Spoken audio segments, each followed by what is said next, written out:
ಅಂದರೆ ಕರ್ನಾಟಕದ ವಿಚಾರವಾಗಿ ಸಿದ್ದರಾಮಯ್ಯನವ್ರು ಮೊಸಳೆ ಕಣ್ಣೀರು ಹಾಕ್ತಾ ಇದ್ದಾರಂತನಾ ನಿಮ್ಮ ಪ್ರಕಾರ? ಮೊಸಳೆ ಕಣ್ಣೀರಲ್ರಿ, ಜನರ ಕಿವಿಗೆ ಹೂ ಮುಡಿಸ್ತಕ್ಕಂಥ ಕೆಲಸ ಮಾಡಿದ್ದಾರೆ. ವಿಧಾನಸಭೆ ಚುನಾವಣೆಯಲ್ಲಿ ಯಶಸ್ವಿಯಾಗಿದ್ದಾರೆ, ಅದನ್ನು ಮಾಡೋಕ್ಕೆ ಹೊರಟಿದ್ದಾರೆ. ಜನ ಒಂದು ಬಾರಿ ಮೋಸ ಹೋಗ್ಬೋದು, ಪದೇ ಪದೇ ಮೋಸ ಹೋಗೋದಕ್ಕೆ ಸಾಧ್ಯ ಇಲ್ಲ. ಸರ್, ಕರ್ನಾಟಕದಲ್ಲಿ ಮೋದಿ ಗ್ಯಾರಂಟಿನ ಸಿದ್ದರಾಮಯ್ಯ ಗ್ಯಾರಂಟಿನ? ಕರ್ನಾಟಕ ರಾಜ್ಯದಲ್ಲಿ ಈಗಾಗಲೇ ಮತದಾರರು ತೀರ್ಮಾನ ಮಾಡಿದ್ದಾರೆ. ದೇಶದ ಭವಿಷ್ಯವನ್ನು ನೋಡ್ತಾ ಇದ್ದಾರೆ, ದೇಶದ ಅಭಿವೃದ್ಧಿ ಬಗ್ಗೆ ನೋಡ್ತಾ ಇದ್ದಾರೆ, ದೇಶದ ಸುರಕ್ಷತೆ ಬಗ್ಗೆ ನೋಡ್ತಾ ಇದ್ದಾರೆ. ಈ ವಿಚಾರವಾಗಿ ಮೋದಿಯವರು ಬಿಟ್ಟರೆ ಯಾರೂ ಕೂಡ ಸರಿಸಾಟಿ ಆಗೋದಕ್ಕೆ ಸಾಧ್ಯ ಇಲ್ಲ.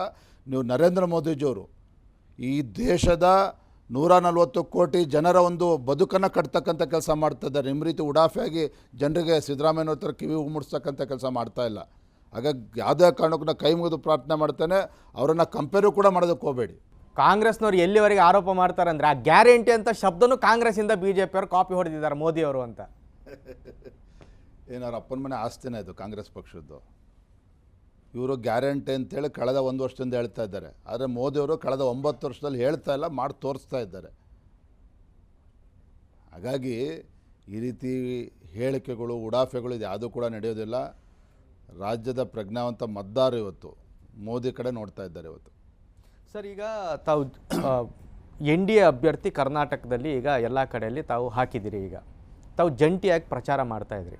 ಈಗ ಕರ್ನಾಟಕದ ಕುಸ್ತಿ ಅಖಾಡದಲ್ಲಿ ಒಬ್ಬ ಕಾಂಗ್ರೆಸ್ ಅವರನ್ನು ಹೊಡಿಲಿಕ್ಕೆ ನೀವು ಇಬ್ಬರಿಬ್ಬರು ಜಟ್ಟಿಗಳೀಗ ಇರೋ ಪರಿಸ್ಥಿತಿ ಅದಲ್ಲ ಸರ್. ಈಗ ನೀವು ನಿಮ್ಮ ಶಕ್ತಿ ಅಷ್ಟೊಂದು ವೀಕ್ ಇದೆಯಾ ಕರ್ನಾಟಕದಲ್ಲಿ? ಖಂಡಿತ ಇಲ್ಲ ರೀ. ನೋಡಿ, ಒಂದು ಮಾಜಿ ಪ್ರಧಾನಮಂತ್ರಿಗಳು ದೇವೇಗೌಡ ಅವ್ರನ್ನ ಇಂಥ ಸಂದರ್ಭನ ಅಭಿನಂದಿಸ್ತೇನೆ.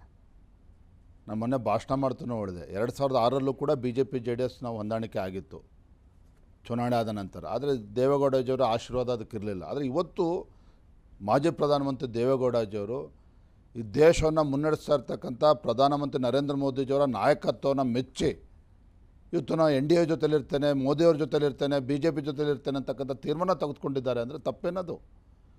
ಒಬ್ಬ ಮಾಜಿ ಪ್ರಧಾನಮಂತ್ರಿಗಳಾಗಿ ದೇಶದ ಭವಿಷ್ಯದ ಬಗ್ಗೆ, ರಾಜ್ಯದ ಭವಿಷ್ಯದ ಬಗ್ಗೆ ಇವತ್ತು ಚಿಂತನೆ ಮಾಡ್ತಕ್ಕಂಥ ತಪ್ಪಾಗಾದರೆ, ಸದುದ್ದೇಶ ಹಿಡ್ಕೊಂಡು, ಒಂದು ದೂರದೃಷ್ಟಿತ್ವ ಹಿಡ್ಕೊಂಡು ಈ ಒಂದು ನಮ್ಮ ಜೊತೆಲಿ ಬಂದಿದ್ದಾರೆ. ಅದನ್ನು ಗೌರವಿಸ್ತಕ್ಕಂಥದ್ದು ನಮ್ಮ ಕರ್ತವ್ಯನೂ ಕೂಡ ಇದೆ. ಸರ್, BJPಯಲ್ಲಿ ಈ ಬಾರಿ ಚುನಾವಣೆಯಲ್ಲಿ 2019ರಲ್ಲಿದ್ದ ಮೋದಿ ವೇವೇ ಈ ಬಾರಿ ಇದೆಯಾ ಸರ್? ಇನ್ನೂ ಜಾಸ್ತಿ ಆಗಿದೆ. ಖಂಡಿತ ಅದು.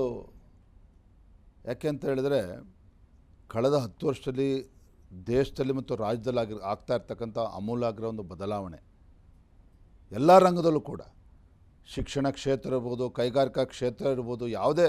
ಇವತ್ತು ನೋಡಿ, ನಾನು ಮೊನ್ನೆ ಪ್ರಧಾನಮಂತ್ರಿಗಳ ಒಂದು ಹೇಳಿಕೆಯನ್ನು ಗಮನಿಸ್ತಾ ಇದ್ದೆ. ನೋಡಿ, ಪ್ರಧಾನಮಂತ್ರಿಗಳು ಹೇಗೆ ಒಂದೊಂದು ವಿಚಾರವನ್ನು ಎಷ್ಟು ಅಧ್ಯಯನ ಮಾಡ್ತಾರೆ, ಗಮನಿಸ್ತಾರೆ, ಗಮನ ಕೊಡ್ತಾರೆ ಅನ್ನೋದಕ್ಕೆ ನಾನು ಮುಂದೆ 2014ರ ಚುನಾವಣೆ ನಂತರ ನಾನು ರಿಸರ್ಚ್ ಆ್ಯಂಡ್ ಡೆವಲಪ್ಮೆಂಟಿಗೆ ಅದಕ್ಕೆ ನಾನು ಹೆಚ್ಚು ಅನುದಾನವನ್ನು ಕೊಡ್ತೇನೆ ಅಂತಕ್ಕಂಥ ಮಾತನ್ನು ಹೇಳಿದ್ದಾರೆ.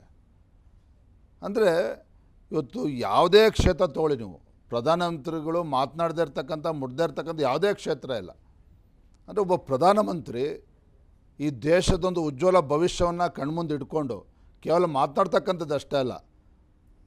ಕಳೆದ 10 ವರ್ಷದಲ್ಲಿ ನಾನು ಹೇಳ್ತೇನೆ, ಇದೇನು ಕಳೆದ 10 ವರ್ಷದಲ್ಲಿ ಅಭಿವೃದ್ಧಿ ಕೆಲಸ ಕಾರ್ಯಗಳಾಗ್ತಾಯಿದ್ದಾವೆ ಎಲ್ಲವೂ ಕೂಡ ಇದು ಪರಿಣಾಮ ಅನ್ನೋದನ್ನು ಮುಂದೆ 8-10 ವರ್ಷಗಳಲ್ಲಿ ತಾವು ನೋಡ್ತೀರಿ.